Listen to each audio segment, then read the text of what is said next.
Bon, c'est Bijoux d'Afrique. C'est parti comme c'est parti.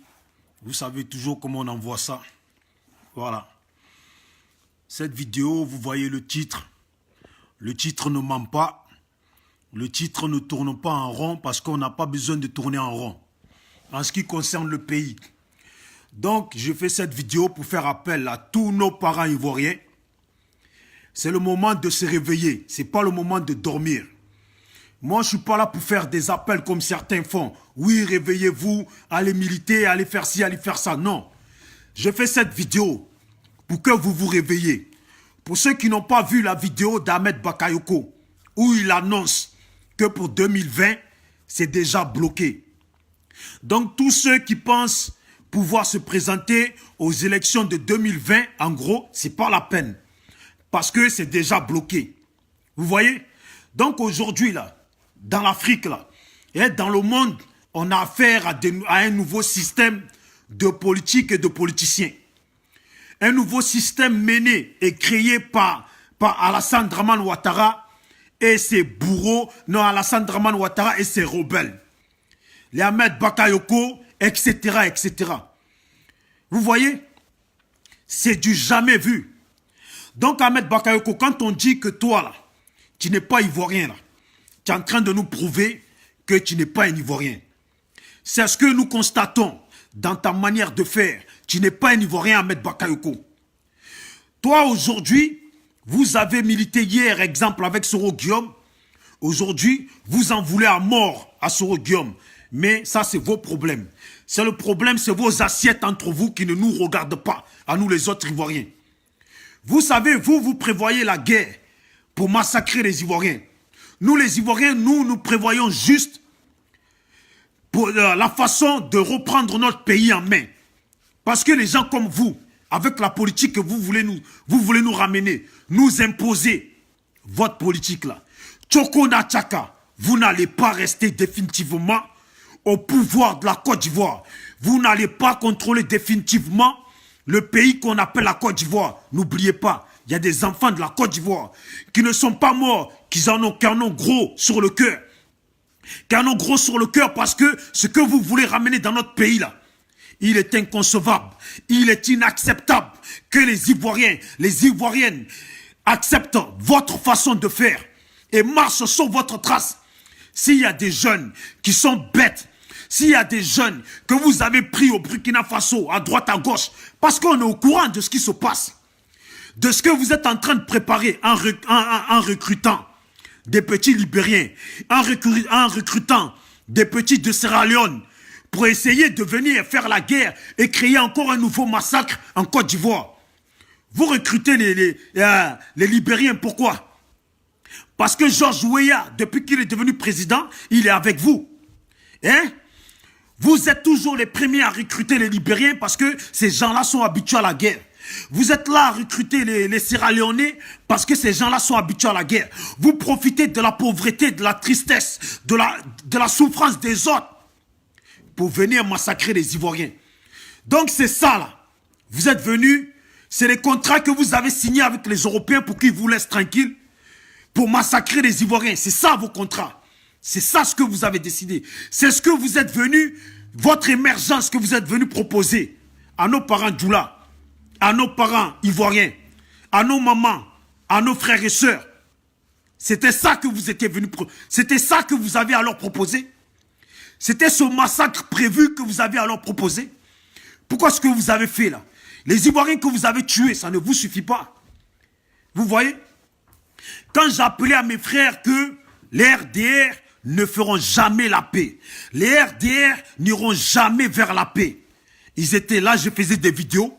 Beaucoup m'insultaient. Aujourd'hui, là, vous voyez, quand je vous disais, il y a un an en arrière, il y a quelques mois en arrière, même depuis là, depuis 2015, je vous disais que les RDR, là, depuis qu'ils ont pris le pouvoir, là, l'histoire de la paix, ça, c'est pas leur problème. Vous, les Progbagbo, vous voulez parler de la paix. Mais les RDR, la paix, là, c'est pas leur problème. Vous savez pourquoi?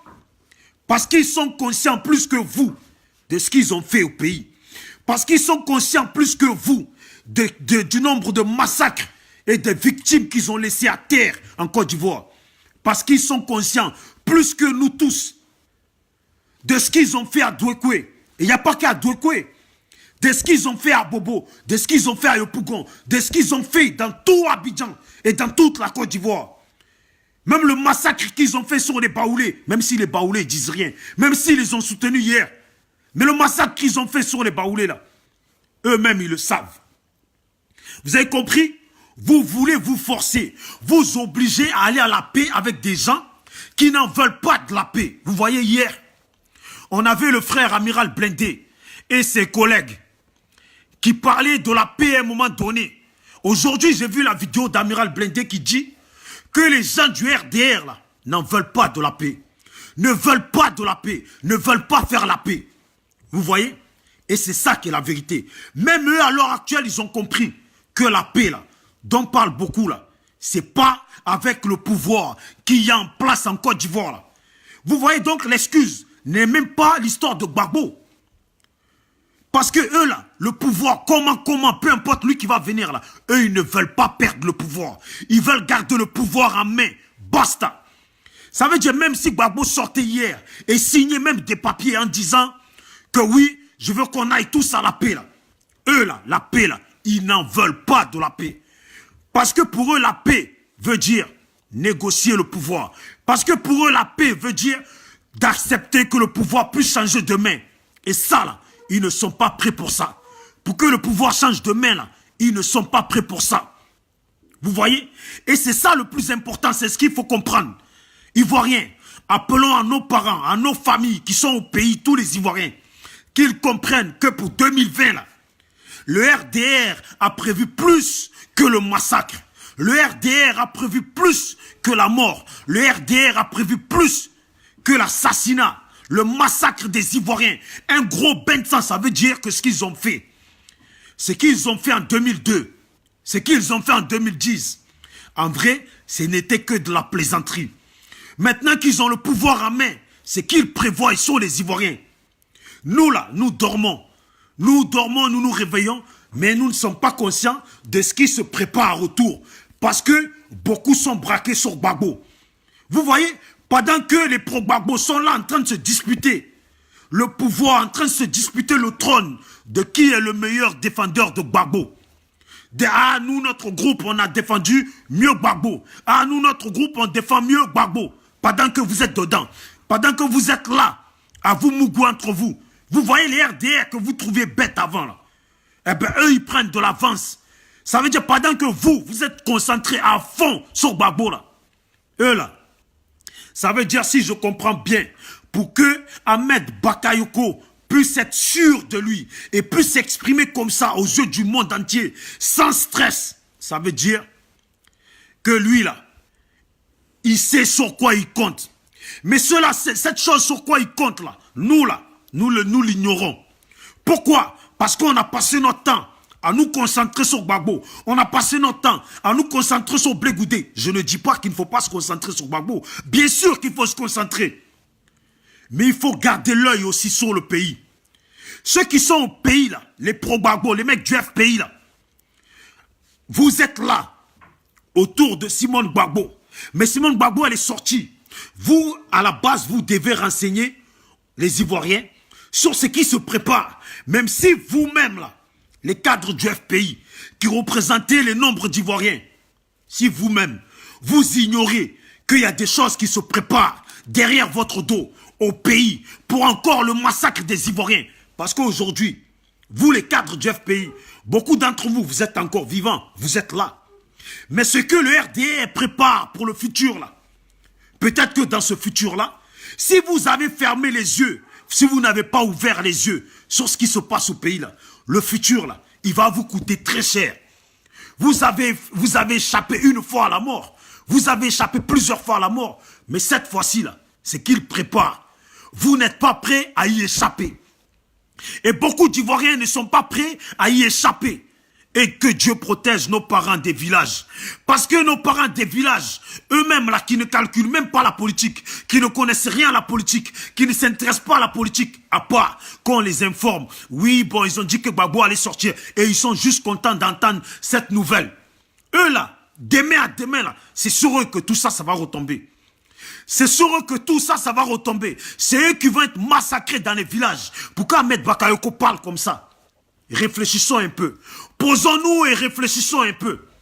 Pourquoi Ahmed Bakayoko peut-il venir dire devant tout le monde, pour tous ceux qui se fatiguent à vouloir être président à tout prix là, il faut qu'ils sachent que 2020 là, c'est déjà bloqué.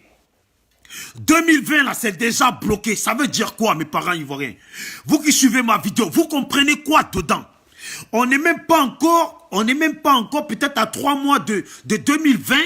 On est encore loin. Et lui, il dit déjà, 2020, c'est déjà bloqué. Moi, là, si je dois comprendre, là, c'est que là, à l'heure actuelle, là, il doit y avoir plein de milices. Au pays, là-bas, plein de milices versées partout. Parce que eux, là, il n'y a pas qu'avec Gbagbo qu'ils ont affaire maintenant. Ils ont affaire à des Ivoiriens pro-Gbagbo qui veulent que Gbagbo reprenne le pouvoir. Et en plus de ça, ils ont affaire aux partisans de Guillaume Soro. Ils ont affaire à Soro et à Bédié. Donc, on comprend bien qu'à l'heure actuelle, où beaucoup sont en train de boire leur bière, en train de rigoler, où beaucoup sont en train d'écouter la chanson Allons à Gagnoa, qui est une très belle chanson, que moi aussi, là, j'écoute tous les jours. Pendant qu'on est en train d'écouter cette chanson Allons à Gagnoa, pendant qu'on est en train d'organiser des concerts pour recevoir Magic Diesel, ou je ne sais pas comment il s'appelle, pour aller danser, pendant qu'on est en train d'écouter c'est comment, pendant qu'on est en train d'écouter David contre Goliath, là, en fait, eux, de leur côté, là, c'est qui nous prépare, là. La chanson qui nous prépare, sur laquelle on va danser, là, c'est le sang. C'est le sang de nos parents, là, qui vont danser dans la terre de Côte d'Ivoire. La chanson, la musique qu'eux, ils nous préparent, là, sur laquelle nous, on a les yeux fermés, là, c'est le bain de sang qu'ils ont prévu de faire au pays. Qui vous dit pas que ça a peut-être déjà commencé? Parce que la Côte d'Ivoire, c'est grand, c'est un grand pays. Qui vous dit pas que dans les 4 coins, il y a déjà dans des villages reculés, ils sont peut-être déjà en train de tuer des gens. Puisque nous, on sait qu'ils ont déjà recruté des mercenaires libériens et sierra-léonais. Vous voyez? Et ça, je ne dis que peu. Parce que hier, vous avez tous vu l'émission là, comme moi, où ils montraient les jeunes qui ont été recrutés ou pris au Burkina Faso pour venir travailler dans les terres de la Côte d'Ivoire. Vous voyez ces jeunes-là qui sont en train de travailler dans les terres de la Côte d'Ivoire, qui ne sont même pas payés et qui font ça pour enrichir les Ahmed Bakayoko, les Dramane Ouattara et sa femme, qui sont là pour les enrichir. Vous vous imaginez? Dites-vous bien que ces jeunes-là, demain quand la guerre va éclater en Côte d'Ivoire, là, ce sont ces mêmes jeunes-là qui vont demain prendre des machettes contre les Ivoiriens, qui vont demain prendre des armes contre les Ivoiriens. Mettez-vous bien ça dans la tête, hein? Parce que s'ils sont capables de travailler sans être payés, dites-vous bien qu'ils sont capables de prendre les armes de ces jeunes nombreux là. Et ceux qui parmi eux ont travaillé pendant des années et qui aujourd'hui, on leur a donné des morceaux de